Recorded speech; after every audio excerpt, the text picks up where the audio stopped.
Spoilers ahead, so be cautious. The movie starts with a skilled assassin known as the Virtuoso in the middle of a mission to kill a man who is enjoying himself with a woman.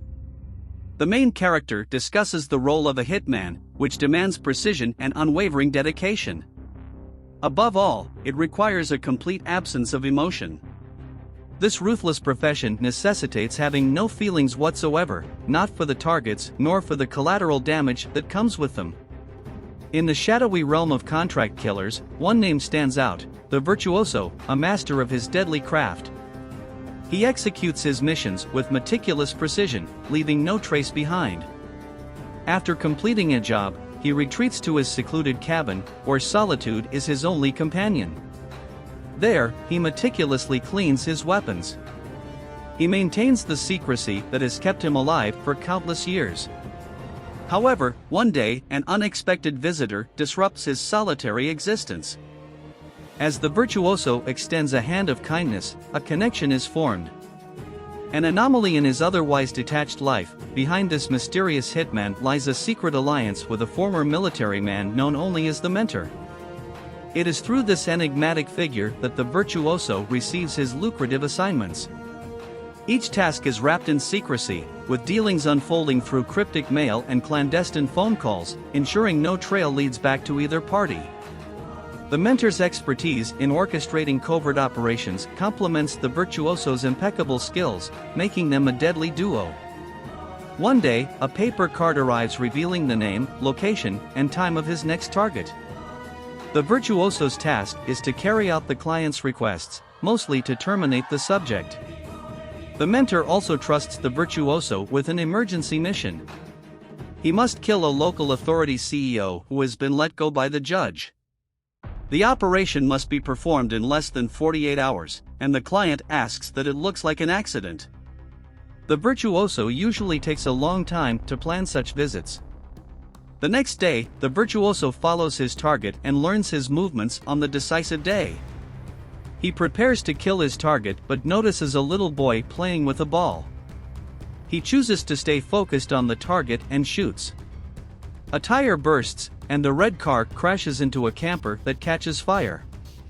In his haste, he blows the mission, causing collateral damage to a woman who burns and dies on the road, along with his target. After his first mishap mission, he develops a feeling of remorse. He cannot erase the image, and the child's screams are still loud and audible in his ears. He does not answer the Mentor's call and is literally furious a few days later. He meets his Mentor near his father's grave, and their conversation suggests that the Mentor was his father's friend. Both had been in the army. And being a soldier is the Virtuoso's family business. When he talks about the innocent woman who died, the Mentor begins to tell him a story to signify that there is no room for guilt or remorse in the business. He tells him how he and the Virtuoso's father used to fight in the war and how they were obliged to kill even innocent people just because their superiors ordered them to do so. He pulls out a knife when the Mentor approaches him. The Mentor realizes that the Virtuoso has changed and can no longer be trusted. The Mentor sees him as a decaying soldier, a rogue who has gone soft. However, he doesn't say anything and just tells him to answer his calls.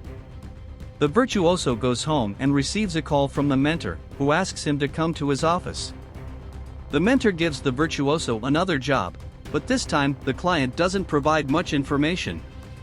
He only gives him a name, White Rivers, and the location and time of the target, which is a rustic diner in the city at 5 p.m. The Virtuoso prepares and heads into town. On the way, he meets a beautiful blonde girl and notices a man acting aggressively with his girlfriend. He offers to help the girlfriend, but she politely refuses. When he arrives at the diner, he sees several possible targets and becomes suspicious of everyone. He can't figure out the meaning of the name White Rivers. His list of suspects includes a man named a handsome loner named Johnny, Johnny's girlfriend, and the waitress. He must find out the truth about White Rivers and eliminate the target before the night is over. He orders coffee and carefully observes each person in the diner. Later, a county sheriff enters and the Virtuoso realizes there is a new player. He desperately tries to identify who White Rivers is, but nothing happens at 5 p.m. He senses something is wrong when the waitress asks if he wants to order food and he declines, intending to go to the motel and return later. The sheriff leaves in his car, followed by the couple. The lone man drives to the motel, and the virtuoso follows him. As he suspects, he is the target. The skilled assassin checks into a motel room and begins unpacking his tools. He enters the room of his intended victim and discreetly adds a deadly mixture to his drink. The victim unknowingly consumes the poisoned drink and is surprised by the assassin, who holds him at gunpoint and interrogates him about white rivers. The victim claims to know nothing about it and continues drinking until he suffers a fatal heart attack. The assassin confirms the victim's death and confidently leaves, knowing he will get away with the murder.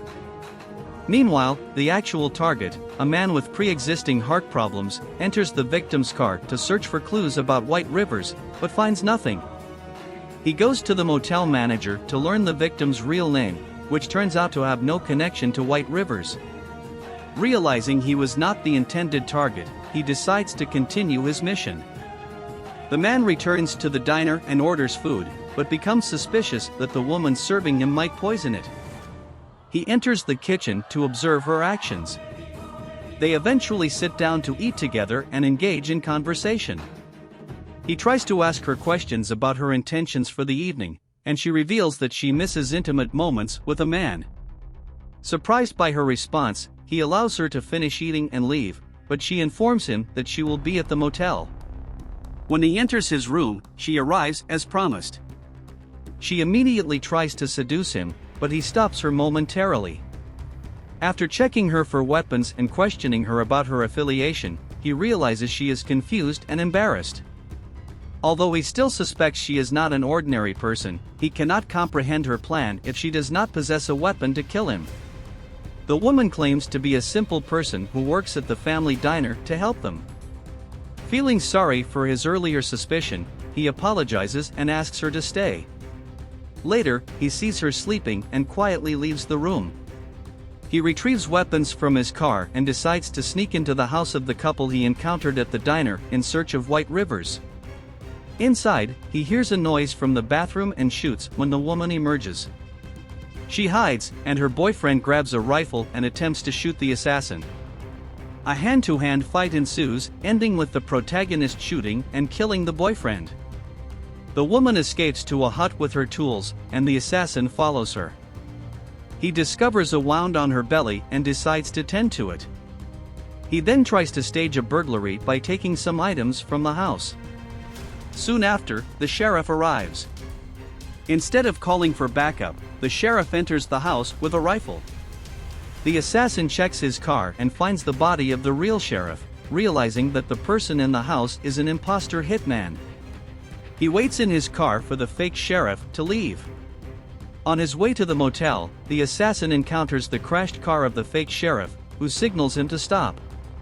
They engage in a conversation, during which the assassin asks about white rivers. When the sheriff confirms his knowledge, the assassin shoots him. The sheriff manages to escape into the woods with his rifle, leading to a shootout. The assassin ultimately kills the wounded sheriff. Returning to his car, the assassin contacts his mentor to inform him of the mission's success and his need for recovery time. The mentor praises him and tells him to return. In his motel room, the assassin finds the woman still there after their encounter. He notices her passport, revealing her real name as Blanca Rios. He recalls that she had introduced herself as Dee at the diner and remembers small details, such as a stain on the waitress's dress and a missing letter D from a label. A woman exits the bathroom holding a gun. Eventually, she and a man confront each other, and he discovers that everyone in the diner is an assassin hired by their mentor to kill him. However, the woman is determined to be the one to kill him, not the others. To take their place at the diner, she kills the cook and the waitress. She waits for him to enter the diner at the scheduled time of 5 p.m. She explains to him that their mentor wanted him to be happy and die, which is why she made love to him before killing him. He asks her to check the trunk of his car, where he had stored some dog food. He had found the dog wandering around the little house in the woods. The woman takes the bags of dog food to the wooden house and aims the gun at the dog, but she fails to kill it and sits in thought. She has taken the place of the virtuoso, both professionally and personally. This is what happens in the world of Murder 1, a killer leaves a void to be filled by another cold-blooded hitman. The end. Thank you for watching and please subscribe. If you'd like to see more videos like this, please turn on the notifications and leave a like to support the channel.